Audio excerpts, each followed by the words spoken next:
I am writing this on the morning of the 24th day of February, in the quiet hours before the sun fully settles into the sky. My hands are still trembling. I can hardly steady them enough to shape the letters. Last night keeps replaying in my mind like a storm that refuses to pass. It started with something small. It always does. I asked my daughter if she could help me bring in the groceries because my knees were aching more than usual. She sighed loudly, the way she does when she wants me to feel guilty. I tried to pretend I did not hear it, but then she muttered it under her breath, clear enough for my heart to catch every syllable. She said I was a burden. A burden. The word cut me open. I had heard people whisper it about aging parents on television and in waiting rooms, but I never imagined my own child would attach it to me. I stood there holding a bag of oranges, staring at her as if the floor had fallen away. She did not even realize what she had done. She tossed her coat onto the chair and marched down the hallway, annoyed about something I could not name. She slammed her door. I stayed at the kitchen counter, listening to the echo of that final sound and feeling the air collapse around me. For a long time, I could not move. I just stared at the fruit on the counter and wondered when the shift happened. When did I stop being her mother, the one she used to run to after school, and start being this weight she resents carrying? I thought of the nights she was small and feverish, and I paced the house with her in my arms. I thought of the mornings I braided her hair before work, even when I had slept only 3 hours. I thought of all the scraped knees, broken hearts, and whispered reassurances. Did those moments disappear for her? Did they lose their worth somewhere along the way? I walked through the living room and picked up an old frame from the shelf. It was a picture of us from the summer she turned 10. She had her arms around my neck, smiling so hard her eyes disappeared. She used to cling to me like I was her whole world. I traced the edges of the glass and felt something crumple inside me. Anger tried to lift its head, but grief pushed it back. I do not want to be angry with her. I am just tired. Tired of being dismissed. Tired of pretending her sharp words do not bruise me. Tired of feeling like my love has become an inconvenience. I sat down at the table long after she had gone to her room. I listened to the house settle in around me the way old houses do. I thought about the life I built here. Every wall painted by hand. Every bill paid through sacrifices she never knew about. This home has been my anchor. I never imagined it would become the battleground for our distance by the time the clock reached the late hours of the night. I knew something had to change. I cannot keep swallowing her resentment. I cannot pretend I am not hurt, and I cannot let her forget what it took for us to survive all these years. I am her mother, yes. But I am also a woman with a history with sacrifices that run deeper than she realizes. If she sees me as a burden, then it is time she learns the truth about the foundation beneath her feet. I am writing this on the morning of the 25th day of February, and there is a heaviness in my chest that has not lifted since last night. I barely slept. I kept waking up and staring at the ceiling, wondering how a mother reaches this point with her child. How do love and duty twist themselves into something that feels like accusation and exhaustion? When the sun finally rose, a thin gray light slipped across my bedroom floor. It felt like an invitation to do what I had been contemplating since the moment she called me a burden. I got out of bed slowly, my joints stiff and complaining, and walked to the dresser where I keep the things too important to be misplaced. The bottom drawer sticks because the wood has swollen over the years. I had to pull it twice before it opened. Inside, beneath old birthday cards and folded documents, was the envelope containing the deed to this house. The paper inside is worn at the edges from the number of times I have held it during difficult moments. When I needed to remind myself that my sacrifices had created something solid and lasting, I sat on the edge of the bed with the envelope in my hands. The weight of it felt different today. Heavier, more symbolic. This house is the reason I worked double shifts when she was young. It is the reason I skipped meals some nights and hid overdue notices in my purse so she would not worry. Every plastered crack and patched ceiling came from labor I barely had the strength for. Yet I did it anyway because I wanted her to have a place that felt safe and permanent. I ran my finger along the seal and wondered if showing her the deed was foolish. Would it look like I was trying to guilt her? Would she even understand the story behind it? Or would she see only the paper and not the blood that built the home around it? Part of me wanted to tuck it back into the drawer and forget the whole idea. But then I heard her voice in my mind, sharp and careless, calling me a burden. My throat tightened. If she truly saw me that way, then she needed to confront the truth. Not to punish her, but to remind her of what we are to each other. I slid the deed into a newer envelope, one without wrinkles or old ink smudges. I held it up to the morning light and imagined handing it to her. I pictured the confusion on her face, followed by something I hoped would be recognition, respect, maybe even remorse. Then the doubt returned, tapping at me like a persistent echo. Why did it come to this? Why do I need to prove my worth to my own child? I placed the envelope on the nightstand and sat quietly for a long time. I rehearsed the words I might say. I thought of telling her that love is not measured by convenience, and that the story of this home is the story of my devotion. I imagined her interrupting me, brushing off my sentiment, and the fear of that made my hands shake. But the truth is still the truth, and hiding it will not heal either of us before coming to my diary. I carried the envelope to the living room and set it on the coffee table. Just seeing it there made my stomach tighten, but it also gave me a strange sense of resolve. Today will bring a conversation we cannot avoid, whether she is ready for it or not. My daughter is going to learn what this house truly cost. Asterisk. I am writing this on the evening of the 25th day of February. The house is quiet tonight, and for once I am grateful for the stillness. My daughter has not come home yet. I wish I could say her absence makes things easier, but the truth is that the silence only amplifies my thoughts. I keep glancing at the coffee table where the envelope sits untouched, waiting like an unanswered question. I spent the afternoon walking slowly through the house, not with any real purpose at first. My legs just carried me from room to room, drawn by something I could not name. Maybe I was trying to remind myself why I am doing this. Maybe I needed to gather strength from the memories held inside these walls. I started in the kitchen. The sunlight was slanting through the window the same way it used to when she was little, when she would sit at the round table swinging her feet while I made breakfast before work. I ran my hand over the counter where she once spilled a whole pitcher of juice and cried because she thought I would be angry. I was never angry with her for being a child. I only ever wanted her to feel safe. From there, I moved to the hallway, the one with the faint pencil marks still visible if you know where to look. Those little lines tracked her height year after year. I used to joke that she was racing the ceiling. She would giggle and stand straighter, trying to stretch another inch. I crouched down and traced my fingers faintly over those marks, surprised by how much it hurt to remember the days when she needed me for everything in her old bedroom. Now sparsely used, I opened the closet and found a box of her school art projects. She used to bring home these messy, colorful drawings that made no sense to anyone but her. Every time she showed me one, I would tell her it was beautiful and she would beam like she had just won a medal. I saved more than she knows. I saved them because they were pieces of her innocence, pieces I could not bear to let time wash away. As I moved through the house, I found myself feeling a confusing mix of pride and sorrow. I raised her here. I fought for every inch of this home. I worked through exhaustion and fear and long nights that felt endless. Yet somewhere along the way, the weight of those sacrifices shifted.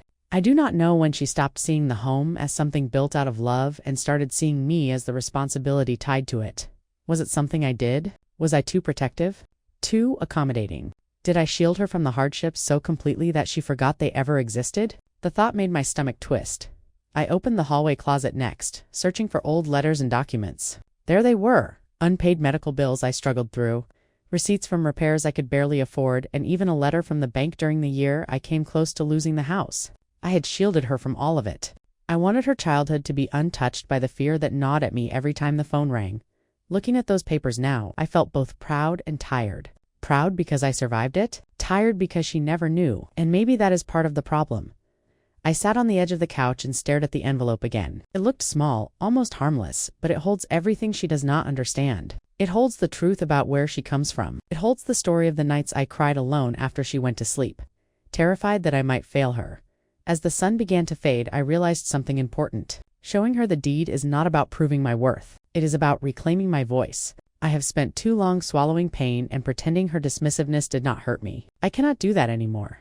This house has been my witness, my shelter, and my testament to resilience. Its walls are older than her resentment. Its memories are older than her frustration. And I am older still, shaped by years she never saw. Tomorrow, when she walks through that door, I will tell her the truth. All of it. Asterisk. I am writing this on the night of the 26th day of February. My hands are unsteady again, but for a different reason than before. Today felt like walking across thin ice, each step cracking something beneath the surface of our relationship. I knew this conversation would come, but knowing did not make it easier. She came home in the late afternoon. I heard her car door slam, followed by the scrape of her keys at the front door. The house had been so quiet that the sound startled me. I was sitting in the living room with the envelope still on the coffee table, though I had considered hiding it more than once throughout the day. When she walked in, she barely looked at me. Her eyebrows were tight, her jaw clenched. She hung her purse on the hook by the door with a little too much force, and I felt the tension radiate from her like heat. "Hey," she said, flat and clipped. Not warm, not curious. Just a sound she was obligated to offer. "Hello," I replied. My voice felt small in my throat.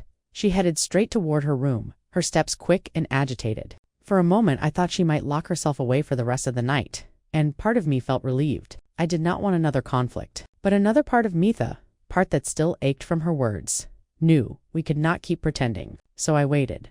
I heard her pacing in her room. Soft steps back and forth, back and forth. The sound carried through the thin hallway walls. I imagined her scrolling through her phone or arguing with herself in her mind. It made my stomach tighten. After several minutes, she emerged again. She stood in the doorway of the living room, arms folded tightly across her chest. "Are you going to tell me why you're acting so strange?" she asked. Her tone had bite to it, not the sharpness of anger, but the impatience of someone who feels inconvenienced. I took a slow breath. "We need to talk about what you said yesterday." She sighed loudly. That same heavy, dismissive sigh that made me feel like a chore rather than a person. She rolled her eyes slightly, a gesture she used to avoid when she was younger because she knew it hurt me, Mom. "I was stressed," she said. "You always take things so seriously." The words stung. I felt them settle deep, where old wounds already lived. But I did not flinch. "Not this time. I take them seriously," I said quietly, "because they hurt." For the first time, she looked unsure. Her arms loosened. She shifted her weight from one foot to the other. "I didn't mean it that way." I nodded, though my chest felt tight. "Maybe not. But you said it, and I have carried it since." She opened her mouth as if to argue, but then her eyes drifted to the coffee table. The envelope sat in the center, plain and still. Her expression changed. Confusion pulled at her face. "What's that?" she asked. My heart fluttered in my ribs, but I kept my voice steady. "Something you need to see." She stepped closer. A wary look passed over her features, as though she expected a bill or a complaint, or something she would have to fix. She picked up the envelope slowly, turning it over in her hands. "What is this about?" she asked. The living room felt suddenly smaller, like the walls had inched inward. My throat felt dry, but I met her eyes. "It is the truth," I said softly. "The part of our story you never knew." She blinked, her irritation replaced with uncertainty. She did not open the envelope, not yet. She just held it, looking at me as if trying to read something in my face that she had overlooked for years. In that moment, I felt vulnerable and strong at the same time, terrified of what would come next, yet relieved that the conversation had finally begun. Whether she was ready or not, she had returned, and so had everything we needed to confront. I am writing this on the morning of the 27th day of February. The house is quiet except for the low hum of the refrigerator and the distant sound of a car passing outside. My daughter is still asleep, curled in the room at the end of the hall, unaware of how much has changed for me since last night. I hardly slept. My mind kept retracing every moment, every expression on her face, every word I forced myself to speak. When she finally sat down across from me last night, the envelope was still in her hands. I could see her pulse fluttering against the paper. She looked at me like she was bracing herself for bad news, perhaps something medical or financial. Part of me hated that she assumed the worst, because it revealed how far we had drifted from understanding one another.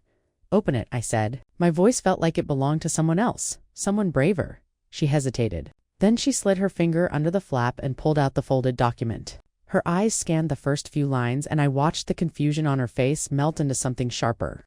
Her lips parted slightly. She read it again, slower this time. "Mom, this is the deed," she said. Her voice was thin with disbelief. "Yes," I answered. "It is." She looked up at me, startled. "But why is my name on it?" I felt a wave of emotion rise in my chest, so strong it almost choked me. I kept my voice steady, though my hands trembled in my lap. "Because this house has been yours for years. I put it in your name a long time ago." I watched her try to process it. Her fingers tightened around the edges of the paper. "I don't understand," she said. "Why would you do that?"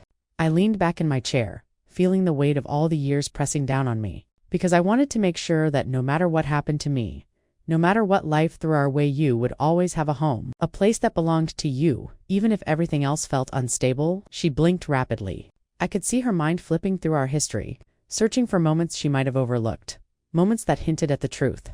"You never told me," she whispered. "You never asked," I said, though there was no resentment in the words, only sadness.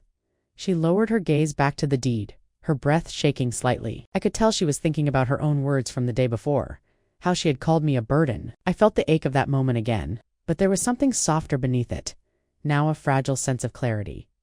"I worked for this house," I continued. "Every extra shift, every debt I climbed out of, every night I stayed awake praying I could make the next payment. I did it all so you would have something stable, something lasting," I thought, perhaps foolishly, "that you would always feel the love behind it."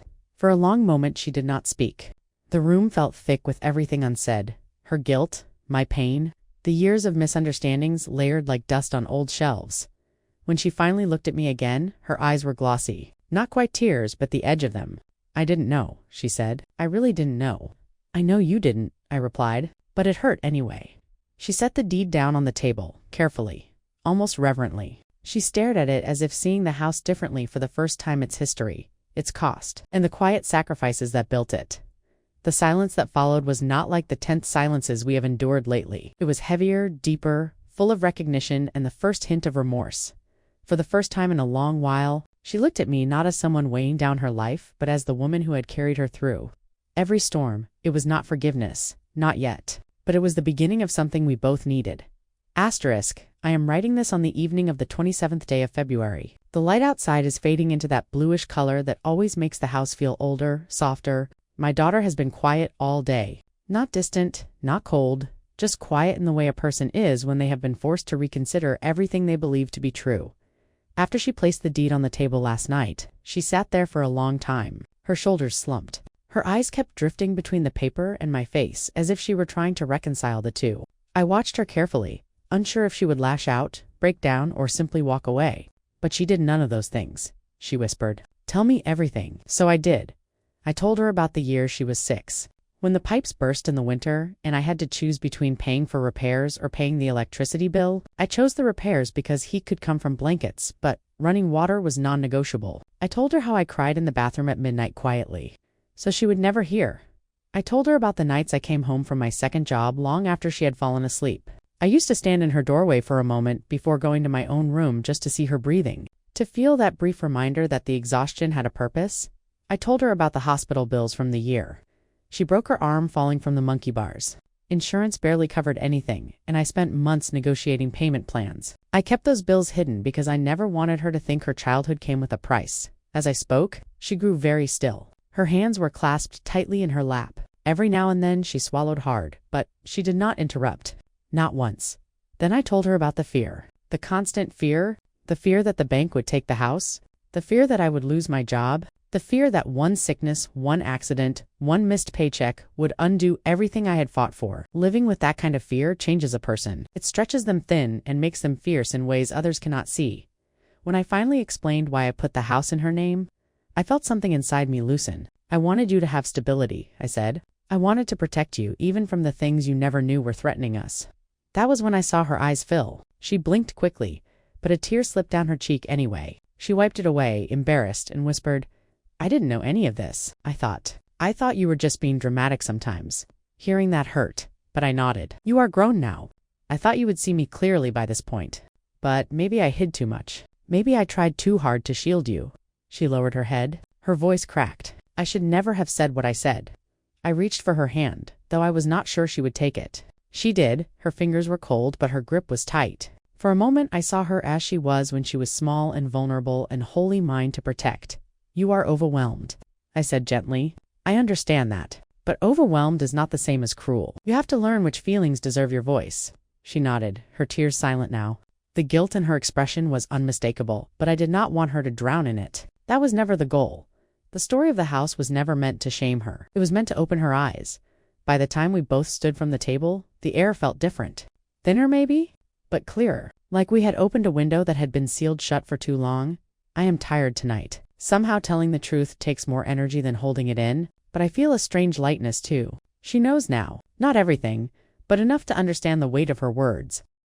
I am writing this on the morning of the 28th day of February. The sunlight is gentle today. The kind that slips quietly through the curtains as if it knows the house is still raw from everything that has been said. My daughter is in the kitchen now, moving around softly, almost cautiously. As though afraid to disturb the fragile peace that settled between us last night, her apology came slowly, like something she had to dig out of herself piece by piece after.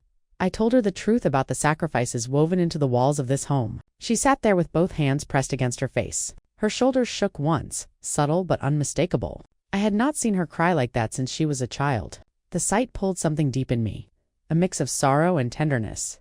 When she finally lowered her hands, her eyes were red and swollen. She looked younger, stripped of the defenses she usually carries. "Mom," she whispered, her voice trembling, "I am so sorry." The words hung in the air between us. They were small, but the weight of them felt enormous. I did not respond right away because I wanted to hear them fully, without rushing past them the way she often does with difficult emotions. "I didn't mean what I said," she continued. "I was frustrated. I felt like everything was piling up on me, and I lashed out at you. I shouldn't have. You didn't deserve that."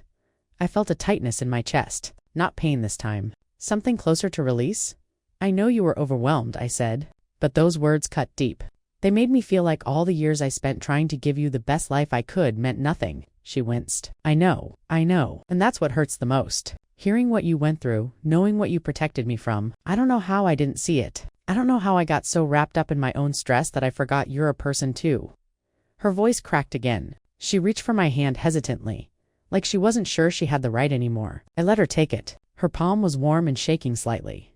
I'm sorry, she said again, stronger this time. Mom, I'm so sorry.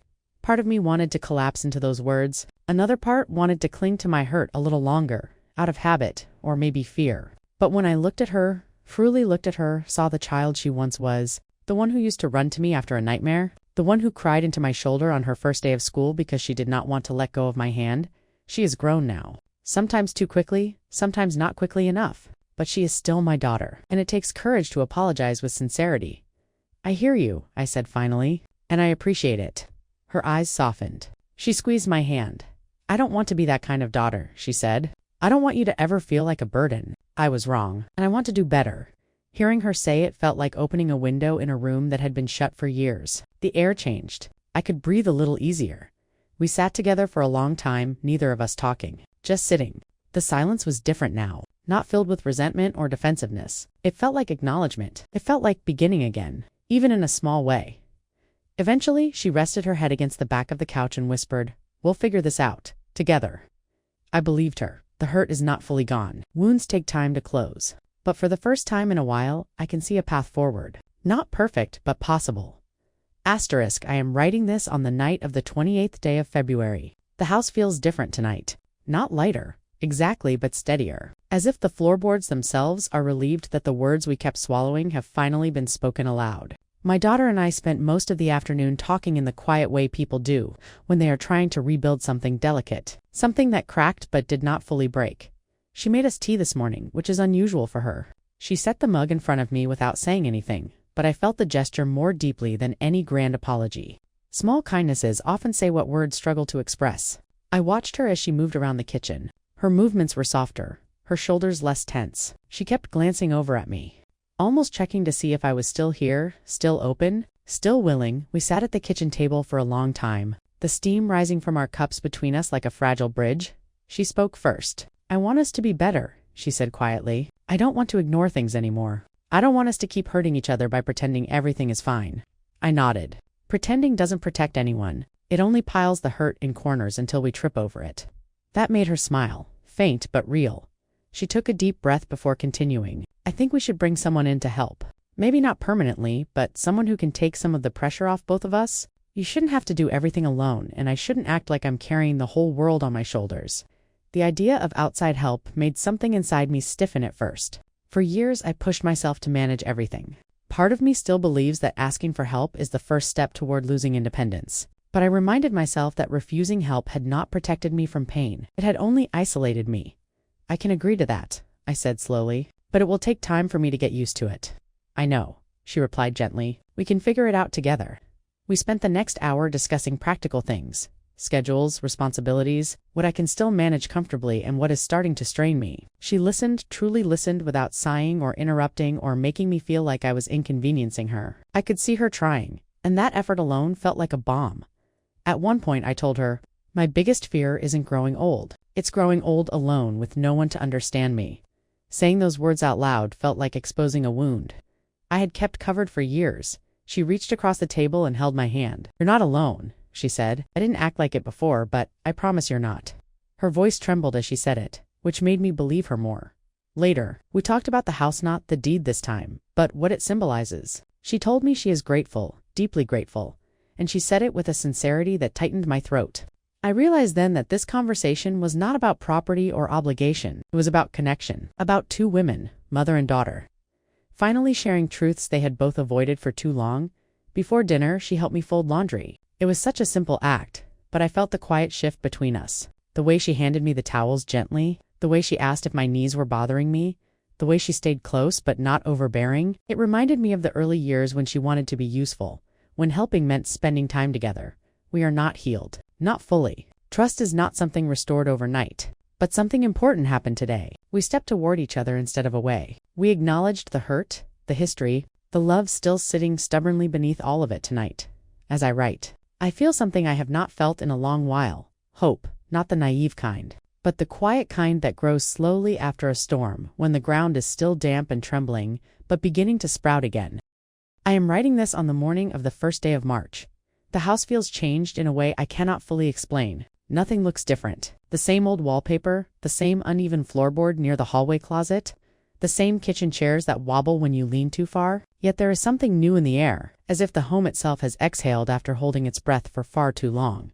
Last night, after our long day of talking and sorting through plans, my daughter moved through the house with a gentleness I had not seen in years. It was not exaggerated or forced. It was subtle, real, the kind of shift that comes from understanding rather than obligation. This morning I heard her humming softly while she made coffee. She used to hum all the time when she was younger. Hearing that small sound again made my chest warm in a way I had forgotten was possible. When I entered the kitchen, she greeted me with a quiet smile, the kind that carries sincerity but also uncertainty, as though she is still learning how to express tenderness without the shield of frustration. We moved around the kitchen like two people relearning a shared dance. She handed me a cup of tea before I even asked. I noticed she watched my movements out of the corner of her eye. Not with worry, but with awareness. She saw me. Truly saw me. That alone felt like a balm. Later in the morning, she offered to help with a few chores. Not in the irritated, performative way she sometimes did before, but with a softness I recognized from the little girl who used to stand on a step stool beside me washing dishes. She wiped down the counters, folded blankets, and even dusted the bookshelf, something she has not done since she was in high school. At one point she paused, looked at a family photo on the mantel, and smiled. "You used to wear this hairstyle all the time," she said. There was humor in her voice, but also fondness, she remembered. That small moment pierced me with a tender ache. I found myself wanting to respond with kindness too. So when the afternoon came, I made her favorite meal, chicken stew in the heavy old pot she claims weighs more than her. For years I made it whenever she was sick or worried about exams. The smell of it simmering on the stove filled the house with a familiar comfort. When she walked into the kitchen, she stopped and inhaled deeply. "You made this for me?" She asked. "For us," I said, down together. The quiet between us had changed again. It no longer felt suffocating or strained. It felt warm, forgiving. Like a truce, sealed not with words but with shared memories returning to the table. During dinner, she told me a story from work. One she had never bothered sharing before. I laughed at the end, truly laughed, and she looked relieved. It was as if she had been waiting to see if I still had laughter left in me. We washed the dishes together afterward, just like we used to when she was a child. Her sleeves were rolled up, and she kept splashing water at me until we were both laughing in a way that felt new and old at the same time. I caught her looking at me with something deeper than guilt, something closer to gratitude, or love rediscovered. Tonight, the walls seem to breathe easier. The house feels like it has stretched its limbs after years of bracing itself for arguments and misunderstandings. I can feel it in the way the rooms hold warmth, and how the air no longer feels sharp with tension. We are still healing. We will need time, patience, and many more conversations. But today felt like proof that healing is possible. That hurt does not have to be the final word. For the first time in a long time, this house feels like home again. Not just for her, for both of us. Asterisk, I am writing this on the night of the second day of March. The house is quiet again, but the quiet no longer feels heavy. It feels reflective, like the soft hush that follows a long conversation where truth was finally allowed to stretch its legs. I am sitting in the living room with a blanket over my knees, the lamp casting a warm circle of light around me. My daughter has already gone to bed, though before she did, she paused at my door just to say goodnight. She has not done that in years. Today I walked through the house with a different feeling in my chest. Not grief, not fear. Something gentler. Something like acceptance. For so long I believed the house was the best proof I had of my love.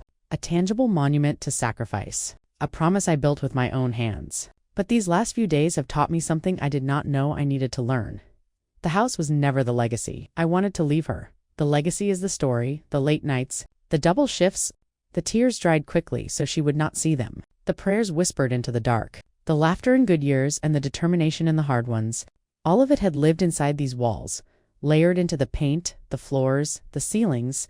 I thought protecting her meant hiding the struggle. Now I see that all it did was make her think the life we built was effortless. She needed the story just as much as she needed the home. This morning we talked again, briefly but meaningfully. She sat beside me on the couch with her feet tucked under her like she used to do when she was small. She thanked me again, not for the deed but for sharing the truth. She said she understood now why my silence had always felt so heavy. Why my exhaustion sometimes seemed to come from a deeper place. She looked at me with new eyes, older eyes, kinder eyes. "Mom," she said softly, "I will do better. I want us to talk more. Really talk." I believed her, and I felt something loosen inside me. Something I had been holding tight for years without even realizing it later. As I cooked dinner, I caught her watching me with a quiet fondness. There was no trace of resentment, no tension hiding beneath her movements. She moved around the kitchen comfortably, opening cabinets, checking the pot, handing me the spices without me asking.